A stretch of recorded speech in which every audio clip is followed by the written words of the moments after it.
नमस्कार मेरे प्यारे विद्यार्थियों, आप सभी का मेरे चैनल हिंदी विद दीप्ति मेहता में हार्दिक स्वागत एवं अभिनंदन। जैसा कि हम कक्षा 12 सीबीएसई की पाठ्य पुस्तक आरोह 2 का अध्ययन कर रहे थे, जिसके अंतर्गत हमने 13 पाठ तक अध्ययन कर लिया था। आज गद्य खंड का 14वां पाठ फणीश्वर नाथ रेणु की कहानी है पहलवान की ढोलक, जिसका अध्ययन करने जा रहे हैं। आगे के पाठ आपने नहीं देखे हो तो आप देख सकते हो, आपका सिलेबस पूरा हो जाएगा।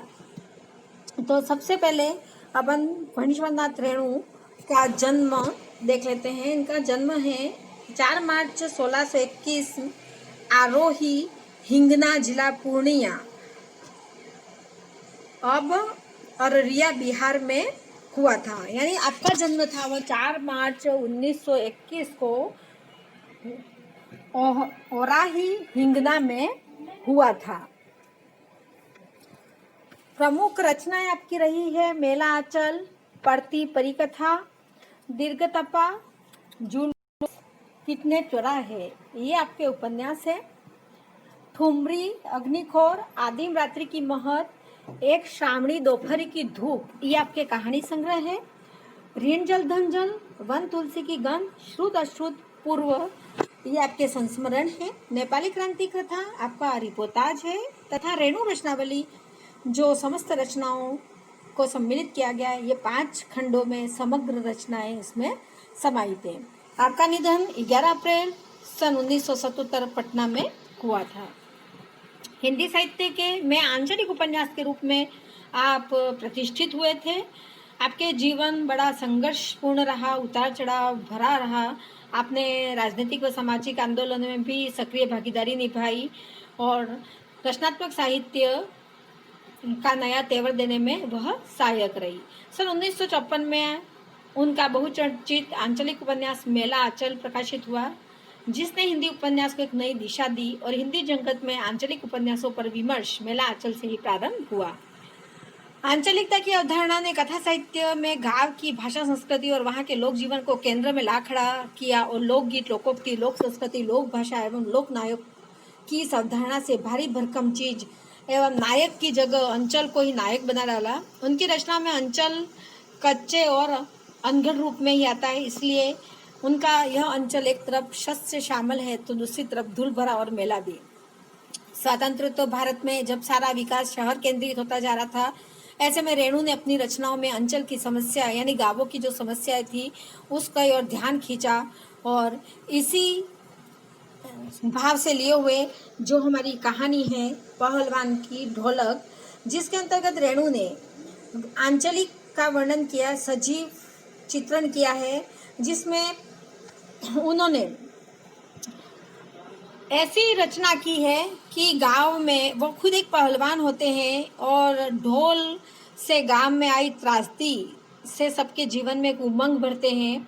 किस तरह से वह पहलवान बनने का शौक रखते हैं और पहलवानी दिखाते हैं और राजा का विश्वास पात्र बन जाते हैं और किस तरह वह भूखमरी और बाद में उनका सामना करते हैं। एक हैजा नामक बीमारी वहाँ पर फैल जाती है और उससे लड़ते हुए सबकी मृत्यु हो जाती है। पहलवान के 2 बेटों की मृत्यु हो जाती है, पत्नी की भी मृत्यु हो जाती है और अंत में उनके बहुत बुरे दिन आते हैं। तो इस सब का इसमें चित्रण किया गया है। मैं इसको नहीं पढ़ रही हूँ, इसलिए नहीं पढ़ रही हूँ क्योंकि वीडियो बहुत लंबा हो जाता है और पार्ट में मैं आपको सारा समझा दूंगी।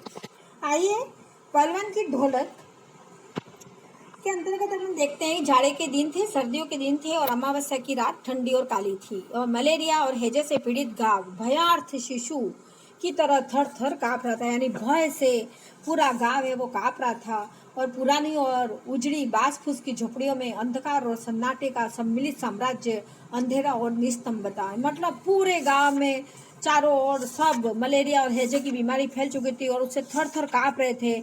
उस समय सारा गांव है वह भय से ग्रसित हो गया था, भय से बहुत भयभीत हो गए थे और पूरा गांव जैसे ऐसा लग रहा था कि सन्नाटे और अंधेरे में डूब गया हो। अंधेरी रात चुपचाप आंसू बहा रही थी, निस्तंभता करुण सिसकी और आहों को बलपूर्वक अपने हृदय में ही दबाने की चेष्टा कर रही थी। आकाश में तारे चमक रहे थे, पृथ्वी पर कहीं प्रकाश का नाम नहीं। आकाश से टूटकर यदि कोई भावुक तारा पृथ्वी पर जाना भी चाहता तो उसकी ज्योति और शक्ति रास्ते में ही शेष हो जाती।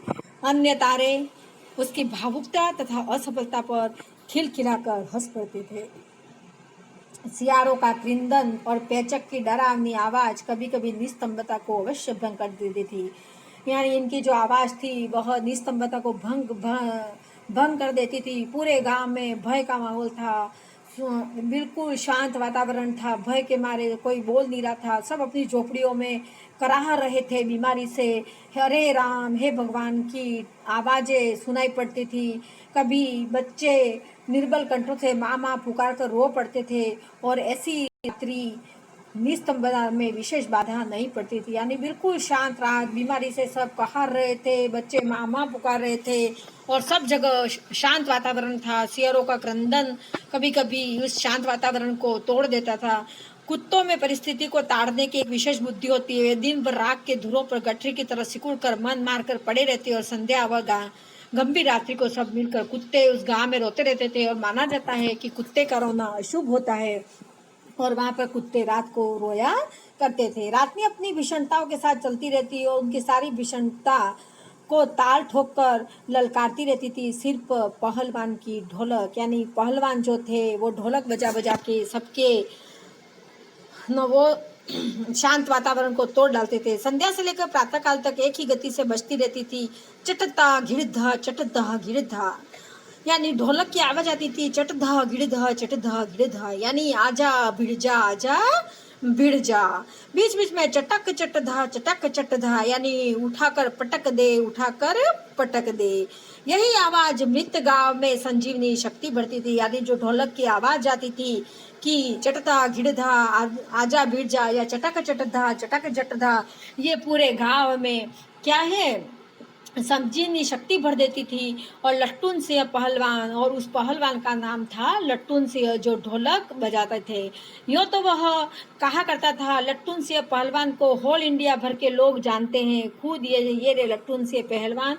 आप देख रहे होंगे ये ढोलक बजा रहे हैं। और ढोलक में से कौन कौन सी आवाज़ें आती है, देखो आप देखो, चटधा गिड़धा, आजा बिरजा, आजा बिरजा। और वो ढोलक बजा बजा के गांव में शक्ति का संचार करते थे।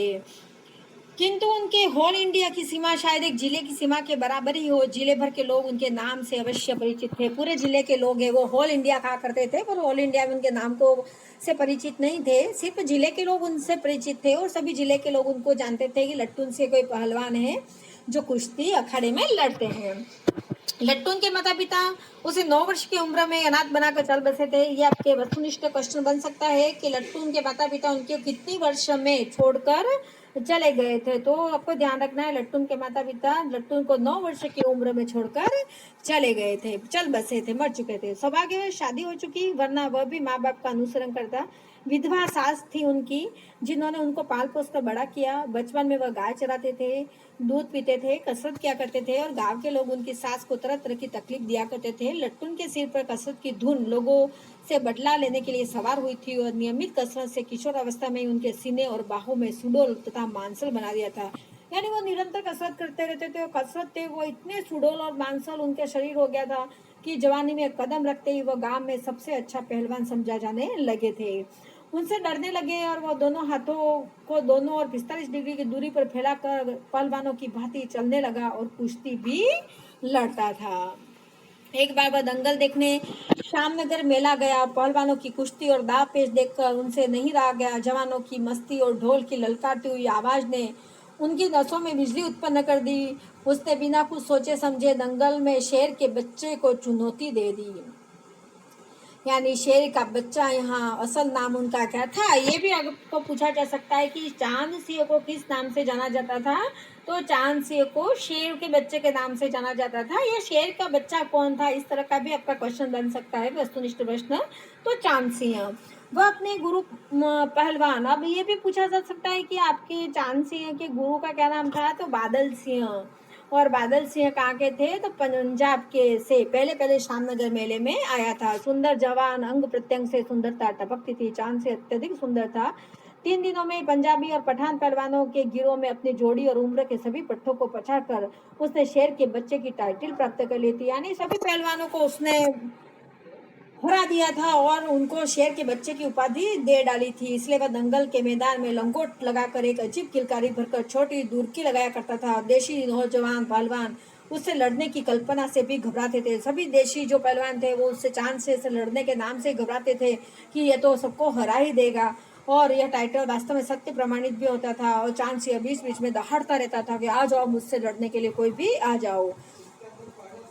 श्यामनगर के दंगल और शिकार प्रिय वृद्ध राजा साहब उसे दरबार में रखने की बातें ही कर रहे थे कि लट्टू ने शेर के बच्चे को क्या दे डाली, चुनौती दे डाली। यहाँ शेर का बच्चा मतलब चांदसिया और लट्टून मतलब पहलवान। सम्मान प्राप्त चांदसी पहले तो किंचित मतलब कुछ कुछ उसकी स्पर्धा पर मुस्कुराया, फिर बाज की तरह उस पर टूट पड़ा। शांत दर्शकों की भीड़ में खलबली मच गई और सब कहने लगे थे उस लट्टून को, पागल है पागल, मरा ए मरा मरा मरा। सब उसको कह रहे थे कि पागल है साला, चांदसी से लड़ने चला है, अब तो ये मरा। पर बाहरे बहादुर लट्टून बड़ी सफाई से आक्रमण को संभाल कर निकल कर उठ खड़ा हुआ और पेतरा दिखाने लगा। राजा साहब ने कुश्ती बंद करवाकर लट्टून को अपने पास बुलवाया और समझाया। अंत में उसकी हिम्मत की प्रशंसा करते हुए 10 रुपये के नोट देकर कहने लगे, जाओ मेला देखकर घर जाओ। नहीं सरकार, लड़ेंगे, हुक्म हो सरकार, तुम पागल हो, जाओ। राजा उसको समझाता है, मत लड़ो, मारे जाओगे, 10 रुपये लो, मेला देखो, चले जाओ। पर वो ना कहता है, नहीं मैं लड़ूंगा, जरूर लड़ूंगा। मैनेजर साहब से लेकर सिपाहियों तक ने धमकाया, उसको बहुत धमकाया। देह से गोश्त नहीं, लड़ने चला शेर के बच्चे से, सरकार इतना समझा रहे हैं। सब उसको समझाने लगे मैनेजर साहब वगैरह कि देख मर जाएगा, मत कर, इस शेर के बच्चे से मत लड़, मतलब चांदसी से मत लड़। पर वो नहीं माना। दुहाई सरकार, पत्थर पर माथा पटक कर मर जाऊंगा, मिले हुकुम। ये किसने कहा? देखो ये आ सकता है कि दुहाई सरकार, पत्थर पर माथा पटक कर मर जाऊंगा, मिले हुकुम। निम्न पंक्ति किसने किससे कही? तो यह पंक्ति पहलवान लट्टून सिंह ने राजा साहब से कही। ध्यान रखना ये। वह हाथ जोड़कर गिड़गिड़ाता रहा था। भीड़ अधीर हो रही थी, बाजे बंद हो गए थे। पंजाबी पहलवानों की जमानत क्रोध से पागलों को लट्टून पर गालियों की बौछारें कर रही थी। दर्शकों की मंडली उत्तेजित हो रही थी। कोई कोई लट्टून के पक्ष में चिल्ला उठता था, उसे लड़ना दिया जाए। अकेला चांदसी मैदान में खड़ा व्यर्थ मुस्कुराने की चेष्टा कर रहा था। पहली पकड़ में ही अपने प्रतिद्वंदी की शक्ति का अंदाजा उसे मिल गया था। विवशों को राजा साहब ने भी उसको आज्ञा दे दी कि जाओ लड़ो। बाजे बजने लगे, दर्शकों में फिर उत्तेजना फैली, कोलाहल बढ़ गया। मेले के दुकानदार दुकान बंद करके दौड़े। चांदसी की जोड़ी चांद की कुश्ती हो रही है। चटदा गिड़दा भरी आवाज में एक ढोल जो अब तक चुप था बोलने लगा, ढक ढिना ढक ढिना ढक ढिना, अर्थात वाह पट्टे वाह पट्टे वाह पट्टे। लट्टून को चांद ने कसकर दबा लिया था। अरे गया गया, दर्शकों ने तालियां बजाई। हलवा हो जाएगा हलवा, हंसी खेल नहीं, शेर का बच्चा है बच्चों। चटदा गिड़दा, मत डरना मत डरना मत डरना। ढोलक की आवाज उसको कह रही है कि मत डरना मत डरना मत डरना। लट्टून की गर्दन पर केहूनी डालकर चांद चित्त करने की कोशिश कर रहा था। वही दफना दे बहादुर बादल सेन अपने शिष्य को उत्साहित कर रहा था। चांद को उत्साहित कर रहे हैं कि इसको वही दफना दे, चित्त कर दे। लट्टून की आंखें बाहर निकल रही थी, उसकी छाती फटने फटने को हो रही थी। राजमत बहुमत चांद के पक्ष में था। सभी चांद को शाबाशी दे रहे थे। लट्टून के पक्ष में सिर पर ढोल की आवाज थी, जिसकी ताल पर वह अपनी शक्ति और दाव पेच की परीक्षा ले रहा था, अपनी हिम्मत को बढ़ा रहा था। अचानक ढोल की एक पटली आवाज सुनाई पड़ी, धक्क दिना तिरकट दिना धक्क दिना तिरकट दिना। मतलब लट्टून को स्पष्ट सुनाई पड़ा, ढोल कह रहा है, दाव काटो बाहर हो जा, दाव काटो बाहर हो जाओ। लोगों के आश्चर्य की सीमा नहीं। लट्टून दाव काट कर बाहर निकला और तुरंत लपक कर उसने चांद की गर्दन पकड़ ली। वारे मिट्टी के शेर, अच्छा बाहर निकल आया, इसलिए तो जनमत बदल रहा था। मोटी और भोंडी आवाज वाला ढोल बज उठा, चटक चटधा चटक चटधा, उठा पटक दे उठा पटक दे। लट्टून ने चालाकी से दाव और जोर लगाकर चांद को जमीन पर दे मारा। धीना धीना धिक्क धीना, अर्थात चित्त करो। लट्टून ने अंतिम जोर लगाया। चांद से चारों खाने चित्त हो रहा था। धा गिड़ गिड़दा धा गिड़ गिड़, वाह बहादुर वाह बहादुर वाह बहादुर। जनता ऐसे नहीं कर सकी कि किसकी जय ध्वनि की जाए, परंतु अपनी अपनी इच्छा अनुसार किसी ने माँ दुर्गा की, महावीर जी की, कुछ ने राजा श्यामानंद की जय ध्वनि की। अंत में सम्मिलित जय से आकाश गूंज उठा। विजय लट्टून कूदता फांदता ताल ठोकता सबसे पहले बाजे वालों की ओर दौड़ा और ढोलों को श्रद्धापूर्वक प्रणाम किया। फिर दौड़कर उसने राजा साहब को गोद में उठा लिया। राजा साहब ने कीमती कपड़े मिट्टी से सन गए। मैनेजर साहब ने आपत्ति की, हे अरे, किंतु राजा साहब ने स्वयं उसे छाती से लगाकर गदगद होकर कहा, जीते रहो बहादुर तुमने मिट्टी की लाज रखी। ये भी आपके आ सकता है, जीते रहो बहादुर तुमने मिट्टी की लाज रखी। यह किसने किससे कहा? तो यह राजा साहब ने लट्टून पहलवान से कहा। पंजाबी पहलवानों की जमायत चांद से की आंखें पोंछ रही थी। लट्टून को राजा साहब ने पुरस्कृत ही नहीं किया, उसने दरबार में सदा के लिए रख लिया। तब से लट्टून राज पहलवान हो गया और राजा साहब उसे लट्टून सिंह कहकर पुकारने लगे। राज पंडितों ने मुंह बिचकाया, हुजूर जाति का सिंह। मैनेजर साहब क्षत्रिय थे, क्लीन शेव्ड चेहरे को संकुचित करते हुए अपनी शक्ति लगाकर नाक के बाल उखाड़ रहे। नाक के बाल उखाड़ना मतलब मुहावरा है। चुटकी से अत्याचारी बाल को रगड़ते हुए बोले, हाँ सरकार यह अन्याय है। राजा साहब ने मुस्कुराते हुए सिर्फ इतना ही कहा, उसने क्षत्रिय का काम किया। उसी दिन से लट्टून से पहलवान की कीर्ति दूर दूर तक फैल गई। कीर्ति मतलब यश। पौष्टिक भोजन और व्यायाम तथा राजा साहब की स्नेह दृष्टि से उसकी प्रसिद्धि में चार चांद लगा दिए और कुछ वर्षों में उसने एक एक कर नामी पहलवानों को मिट्टी सुंगा कर आसमान दिखा दिया। इससे राजा साहब का वो फेवरेट बन चुका था, उसने सबको हरा दिया था और राजा साहब का फेवरेट वह बन गया था।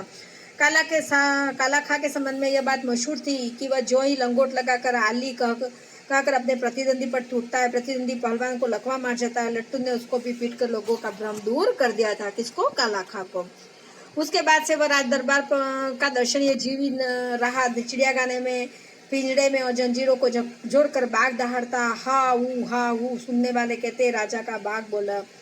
ठाकुर बाड़े के सामने पहलवान गरजता, महावीर लोग समझते थे पहलवान बोला। मेलों में वो घुटने तक लंबा चौका पहने अस्त व्यस्त पगड़ी बांधकर मतवाले हाथी की तरह झूमता चलता। दुकानदारों को चूहल करने की सुस्ती। हलवाई अपनी दुकान पर बुलाता, पहलवान काका ताजा रसगुल्ला बना है, जरा नाश्ता कर लो। और पहलवान बच्चों की सी स्वाभाविक हंसी हंसकर कहता, अरे तनी मनी काहे ले आव, 1.5 से और बैठ जा। 2 से रसगुल्ले को उद्रस्त करके मुंह में 8-10 पान की गिलोरिया ठूस ठुड्डी को पान के रस से लाल करते हुए अपनी चाल में से मेले में घूमता। और मेले के दरबार लौटने के समय उसकी अजीब हुलिया रहती। आंखों पर रंगीन अबरक का चश्मा, हाथ में खिलौने को नाचता और मुंह में पीतल की सीटी बजाता और हंसता हुआ वापस आ जाता। और बल और शरीर की वृद्धि के साथ बुद्धि का परिणाम घटकर बच्चों की बुद्धि के बराबर ही रह गया उसमें।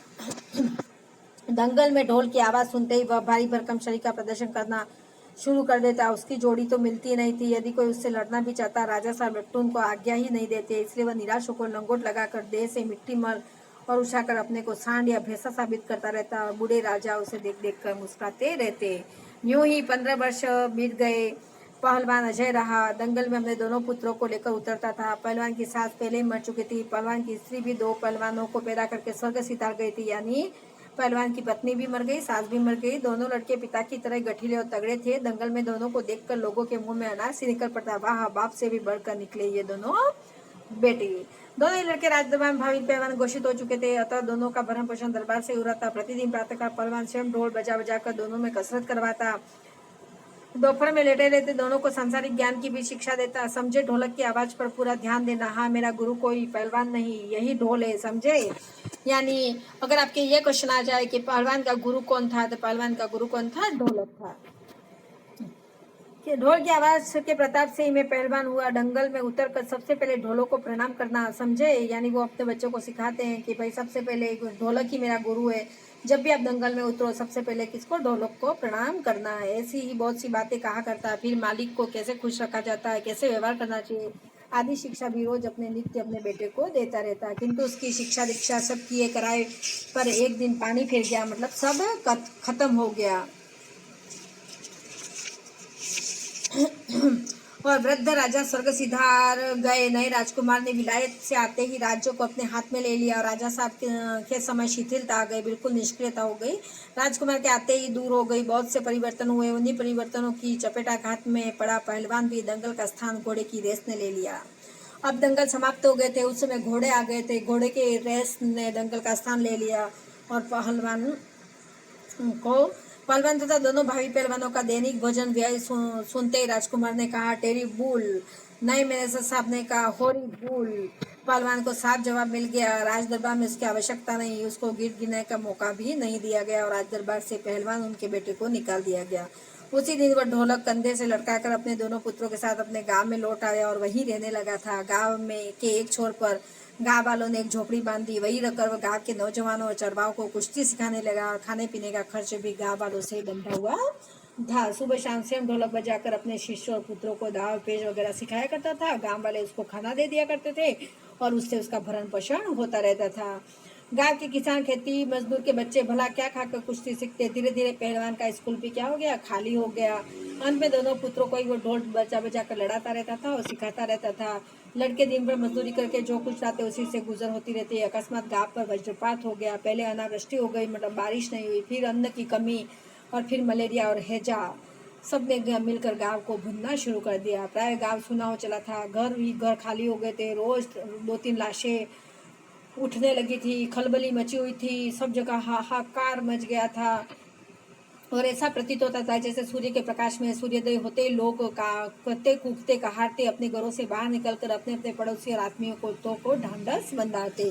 आत्मीय जनों को, मतलब यहाँ पर सब जगह रोज हर घर में कोई न कोई हैजे और मलेरिया से मरने लगा था। जैसे अभी कोरोना महामारी है, उसी तरह उस समय मलेरिया और हैजा को महामारी घोषित किया गया था और उस महामारी से लाखों लोग मर गए थे। और उस समय इस गांव में भी वही हालत थी और मलेरिया और हैजा से लोग मरे जा रहे थे। हर घर में क्रंदन था, रुदन था।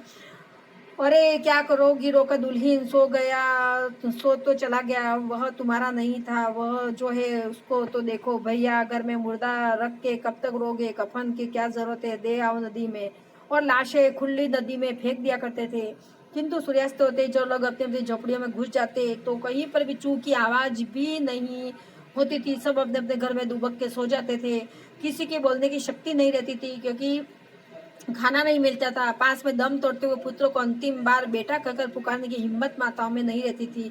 ऐसी विभीषिका सिर पे पहलवान की ढोलक ही ललकार चुनौती रहती थी। पहलवान संध्या से सुबह तक चाहे जिस ख्याल में ढोलक बजाता हो, किंतु गांव के अर्धमृत औषधि उपचार पथ्य मतलब भोजन विहीन प्राणियों में वह संजीवनी शक्ति बढ़ती थी। बूढ़े बच्चे जवानों की शक्तिहीन आंखों के आगे दंगल का दृश्य नाचने लगता था और उसमें बिजली दौड़ने लगती थी।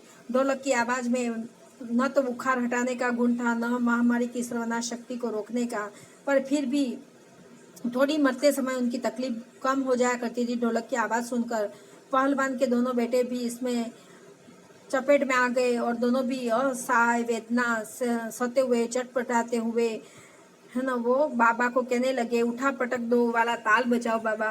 और चटाके चटधा सारी रात ढोलक पीटता रहा पहलवान और बीच बीच में पहलवानों की भाषा में उत्साहित भी करता था, मारो बहादुर।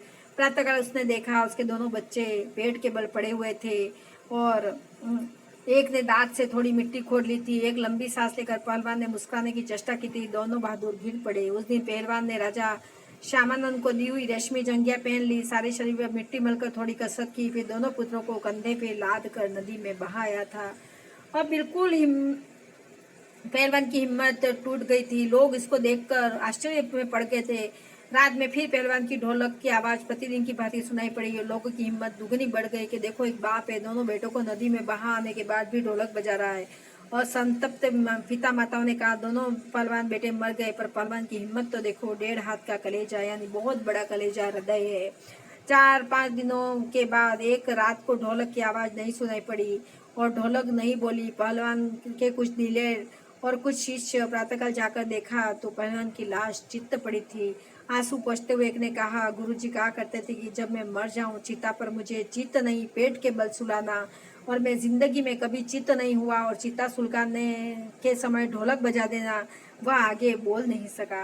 यानी शिष्य कह रहा है कि गुरु हमेशा, जो पहलवान है वो हमेशा कहा करते थे कि मैं जिंदगी में कभी किसी से हारा नहीं हूँ और मरने के बाद भी नहीं हारना चाहता, इसलिए मुझे पेट के बल सुलाना। और मैं कभी किसी से चित्त नहीं हुआ तो चिता जब मेरी जलाओ तब एक बार ढोलक जरूर बजा देना। और फिर ये कहानी समाप्त होती है। कुल मिलाकर पहलवान की ढोलक में हैजे और महामारी से किस प्रकार गांव में क्रंदन छा जाता है, किस प्रकार रुदन छा जाता है और किस प्रकार वह पहलवान बनता है और किस प्रकार वह राजा साहब के वहाँ पर रहता है, सारी कहानी इसमें बताई गई है। ग्रामीण जीवन की, आंचलिक जीवन की एक कथा है, बड़ी ही मार्मिक कथा है। और किस प्रकार एक ढोलक है लोगों में उत्साह भर देता है, ये सारी बातें इसमें बताई गई है। देखो, आइए थोड़े से क्वेश्चन अपन आंसर देख लेते हैं। कुश्ती के समय ढोल की आवाज़ और लट्टून के दाव पेच में क्या तालमेल था, तो ये पाठ पे आए अनुसार आपको देखना है ना। कहानी में किस किस मोड़ पर लट्टून के जीवन में क्या क्या परिवर्तन आए, मैंने आपको सारा बताया है कि सबसे पहले तो क्या होता है, माता पिता की मृत्यु हो जाती है 9 वर्ष की आयु में।